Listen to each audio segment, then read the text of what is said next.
What's up, everybody? It's Man of Low Moral Fiber here. My name's Luke, and in this video I'm going to be continuing my overpowered level 8 Sniper Zer0 playthrough. I've very much been dreading this particular episode because we are going to be starting the second campaign DLC, Mr. Torgue's campaign of Carnage. Now, this is by far the worst campaign DLC in Borderlands 2, and it has very few redeeming factors, and it's going to be extremely aggravating to play through. We're going to go ahead and go through this opening cutscene for it real quick, and we will be introduced to Mr. Torgue.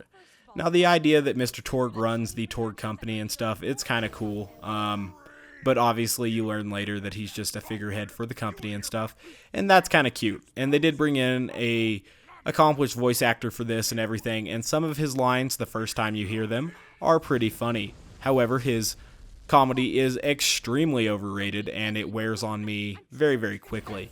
The first time I played through it, it was kind of cute. It was kind of entertaining. Subsequent playthroughs really didn't do anything for me. And I find that these jokes have some of the shortest lives of any of the jokes in Borderlands 2. And beyond that, Mr. Torgue's actually funnier in the 4th campaign DLC in his limited cameos than he is in the entirety of this DLC. And that just is another thing that is very typical of this DLC. Now, it is extremely poorly designed gameplay-wise and stuff, and we'll get to that as we come up to some of the gameplay actually in this area, or these areas, I should say. It has, obviously, what I think is the shittiest quest in the game, the Death Race. It also has what I think is the shittiest map in the game, the Beatdown, and it has the least amount of unique enemies of any DLC, any campaign DLC at least. And beyond that, it's also got the shittiest gear of any campaign DLC. As far as great gear in this particular DLC goes, we have the kitten, and we also have, we have the kitten. And as far as good gear in this DLC goes, we have the slow hand and the big boom blaster, and that's about it. Those are the only things in this DLC that are really worth even getting. Obviously, the Cobra exists in this particular DLC, and they didn't even give it a proper spawn, which is just mind-blowingly terrible. And beyond that, it's fucking terrible. It's one of the most disappointing weapons in the game, and that's just really, really bad. So we're going to get started here. The idea that we're supposed to work our way up a badass leaderboard was promising. It was kind of neat. It was kind of a fun idea and stuff like that. But then the actual execution of the idea and thing was extremely poor. So these guys are kind of a unique enemy. They're like a half-enraged Goliath.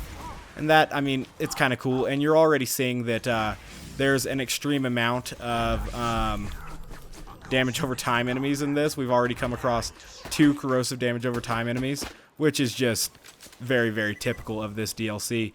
Instead of coming up with actual gameplay mechanics, they're like, you know what's really cool? Damage over time and barrels. Can we get a bunch of damage over time guns in this game? In fact, just give every enemy a Maliwan Sniper or Maliwan SMG. That'll be fucking cute. So now we got another damage over time enemy here. Just, I mean, really, really, really, really bad game design. Just terrible. Pitiful. And, you know, like I said, instead of designing new enemies, they just dress the enemies up. They're like, oh, let's make 3 different types of psychos. That'll be cool, right? And then we'll just make 3 different types of marauders, and they'll all do exactly the same thing. It'll be fun. Oh, and they didn't skimp out with the barrels in this. They decided that they would put a lot of barrels in this DLC because obviously they're everyone's favorite part of the game. If we just get a few more barrels in every other part of the game, it would be a lot cooler.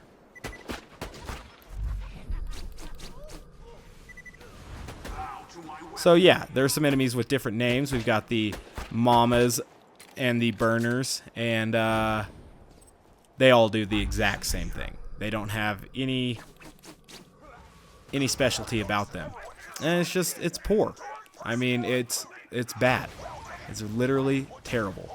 But Whatever. We're going to kill some of Mr. Torgue's employees now. It's kind of funny that he does send his employees, or gladiators, whatever he calls them, out to fight in this, even though he has no stake in the badass tournament or anything like that. It's kind of neat. But again, all of these enemies are just copies of enemies from the main game with different names and skins. They literally don't do anything special, which is poor game design. The DLC should have varying combat in comparison to the main game. And the only variance in combat in this DLC is hiding more often from damage over time. That's it. That's the only thing you got going. And those half-enraged Goliaths. Sometimes randomly they go into charge mode like a Goliath would, but they never truly lose their ability to use their weapon like Goliaths in the main game do. And they're not triggered to go into their rage mode by having their helmet knocked off or anything like that. But they're not truly unique in any way, shape, or form. And it's just, I don't know, it's really, really bad. So we'll go up here and talk to Piston here. Another thing that I thought was kind of cute about the gear design from this particular DLC is that they decided to make just some shittier versions of items that already existed. They're like, hey, the bouncing Bonnie's a really good grenade. Could we make a shitty version of it? And so the Crossfire was born. And then they decided that, slag transfusions or transfusion grenades in general were really good.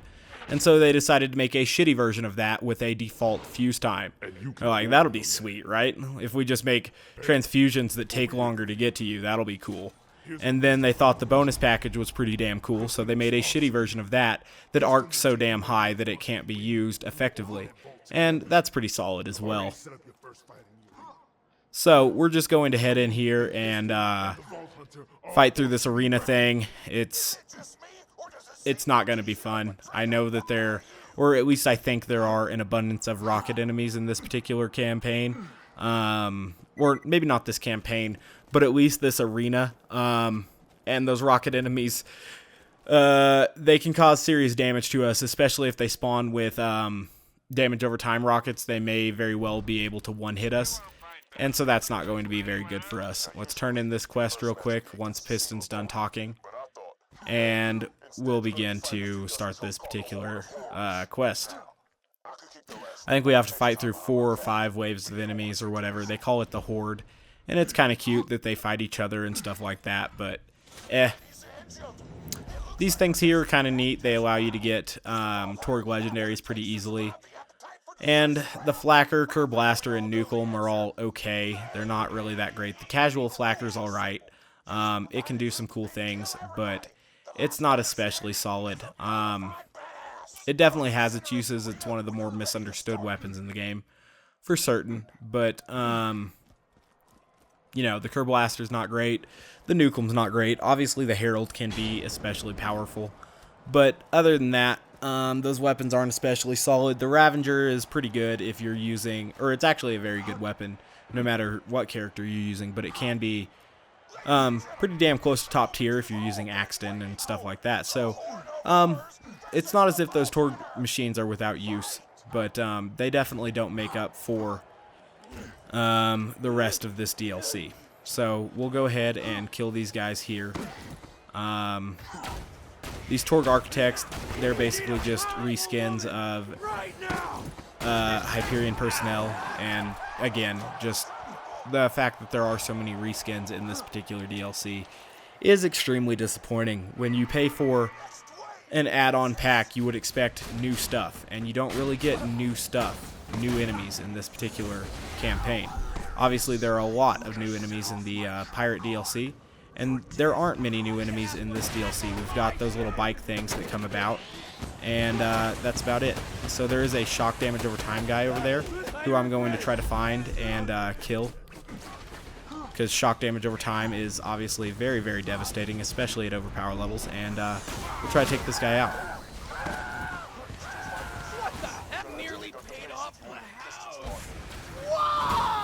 Alright, so we made it through the second wave. I think there are either 4 or 5 waves. I don't know. Like I said, it's been a long time since I played this.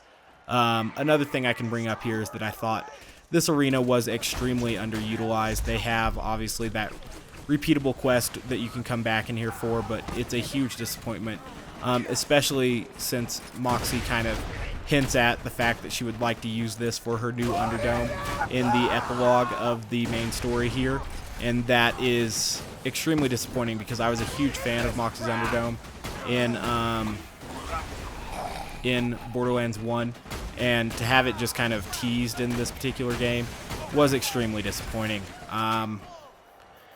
It was sad. I would have really liked for that to have existed in Borderlands 2, but we did eventually get the Digistruct Peak, which is a suitable replacement for Moxie's Underdome. It's pretty damn cool. I like Digistruct Peak quite a bit, and you know, this DLC really puts a sour taste in your mouth. It's really, really bad. Trying to stay out of this guy's way here. He has a shock damage over time sniper, and that's pretty damn dangerous. So, some kunai on him, slag grenade here, and we'll fire Pimpernel him, and that took him out. So that was good. Alright. If you were going to skip one campaign DLC, this would be the one to skip. It's terrible. Obviously, they're all cheap now, but this one I have not been looking forward to playing through it. So this was Wave 3. Now here will be Wave 4. If there are going to be those rocket enemies that I'm dreading, I assume they'll spawn in this wave. This may or may not be the last wave. Torgue may have said so by now, but I haven't really been listening. I kind of tune him out. He's more irritating than anything to me. So, the rocket enemies are huge. I think they're called like Arena Goliaths or something like that. And I guess they're somewhat unique in the fact that they're basically large blaster Goliaths that only carry one rocket launcher, if I remember correctly. But again, they're not truly unique. I don't know where that guy went.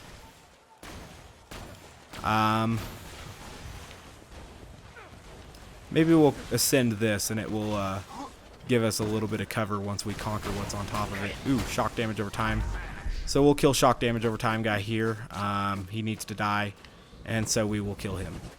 Excellent. He is dead. And that is good. I'm going to try to stay... ooh, is that another shock damage over time gun? It is. Oh, a Raquel. That's cute. Just poor game design there with the abundance of shock damage over time enemies, in my opinion. Looking over there right now, trying to see if there are any rockets flying around. I'm very worried about this rocket enemy. We'll get up here. Oh gosh, that guy appears to have damage over time in his favor, so we will kill him. Alright, I see rockets. And of course it's a corrosive damage over time rocket, because where would we be without damage over time? Okay, so we've slagged him. And yes, it was sloppy Torgue, or Piston, because that's the only way to really take out that enemy. But he's taken out now, and we can hopefully kill the rest of these enemies without dying, and that will be good. I like how that transfusion grenade just decided to circle me without actually coming to me. Alright, so we are almost through this particular first quest, or I guess it's not the first quest anymore. It's technically the third quest, isn't it? But this first part, it's all kind of wrapped up in itself. I'm unsure if there will be more of those huge arena Goliaths that shoot those rockets coming at us, but we'll watch out for them if there are. I don't think there are. I think it's just down to these two enemies here. Hopefully they don't have damage over time. This little guy doesn't, so that's neat. And we'll kill him real quick. Excellent. Now I've got just this guy left, and oh, and one more up there.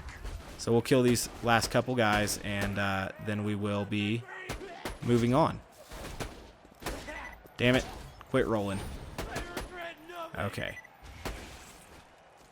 Well, I guess I had not killed enough Mama's enemies, and so the Mama's enemies weren't all spawned yet, but it looks like we got it down to just one now.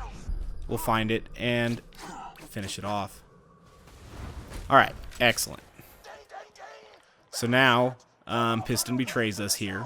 You know, very, very expected, but it's not a big deal.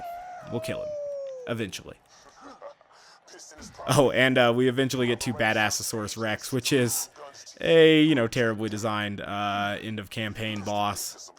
But whatever, he's just irritating. He's not quite as bad as the handsome dragon, but he's close. I mean, he's really bad in his own right. So at the point in time we get to that, we'll get to that. Just another thing I'm not really looking forward to in this DLC.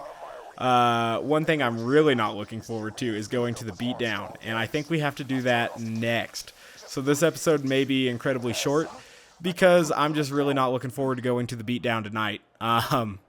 It's my Saturday, and that I really don't want to be a part of my Saturday, to be completely honest with you. So this episode may be coming to a short conclusion here after we get out of this particular little area, and we'll start the next episode in the Beatdown.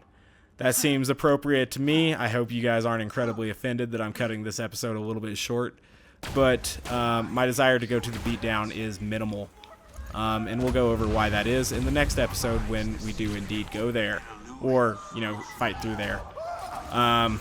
It's not my favorite thing in the world. So we'll head up here and we'll exit this. This next little sequence with Torgue, where he, you know, announces that you're a coward and then tells you privately that you're not a coward, is kind of cool. It's somewhat telling of his character that he does things, you know, just for shock value and stuff like that, and that he's trying to make his little tournament here have high ratings and stuff like that, and it's understandable and it makes sense. So it's kind of neat. We'll head over to the Beatdown now, though. Oh boy, this campaign DLC is going to be especially aggravating to play through. I was really enjoying this particular Overpower Level 8 Sniper Zer0 playthrough. This is my least favorite part of the game. Obviously, the Grandma Torgue talking quest is pretty hard to top, but the death race is up there. I mean, yikes. I don't know what's worse. Probably the death race. I'm not entirely sure. Oh god, they're both so terrible. Alright, so this is going to be the Beatdown. This is where the next episode will pick up. I will go ahead and show my gear and skill build one more time, and the next episode will pick up right here. As always, guys, I thank you very much for watching. I do appreciate it. If you haven't yet taken the time to subscribe, please do so, especially if you enjoy seeing me suffer through a really poor DLC, because that's what I will be doing on my channel, at least in the near future. So as always, guys, thank you very much for watching. I do appreciate it, and I hope to catch you next time. Bye, guys.